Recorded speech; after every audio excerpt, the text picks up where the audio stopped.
Luto ako ng ano, escabeche.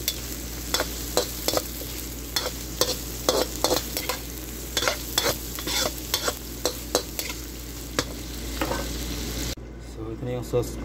Ang ginagamit kong ano, spaghetti sauce. Spaghetti sauce yung Filipino style. Gusto ko kasi yung siya gamitin. Malasa. Hindi kulo na lang.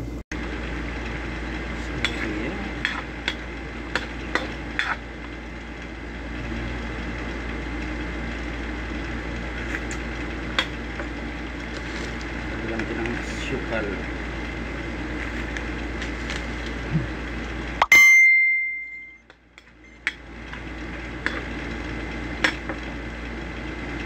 Nakabili kasi ako kanina ng ano, tampal puki na isda. Yun, masarap pala siya. Malaman.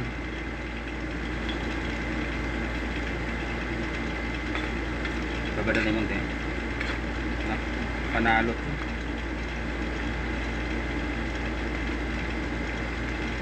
Sarap po. Babada natin yung konti pakuluan.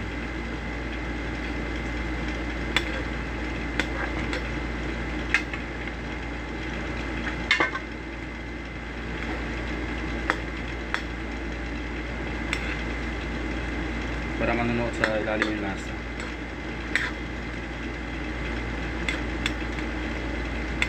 Escabeche yung tampal puki mga lodi. Napaka yummy. Okay.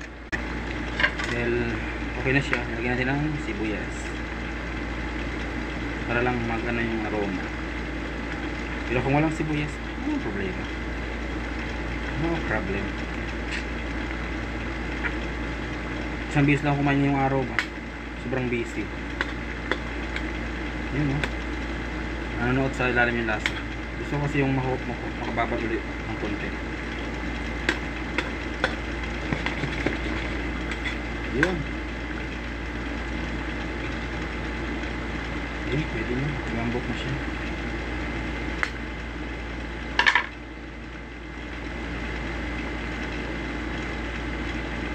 Sarap. Masarap. So ito na yung ano ko, escabeching tampal puki.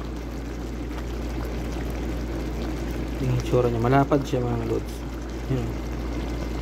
Pero malaman, ang sulit yung ano niya.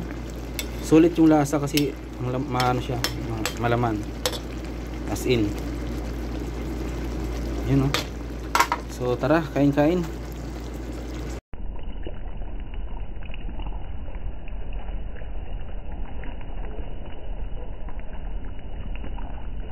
Finished product, kain tayo. Sobrang ano ng laman, no? Sarap. Sarap pag ikaw yung magluto.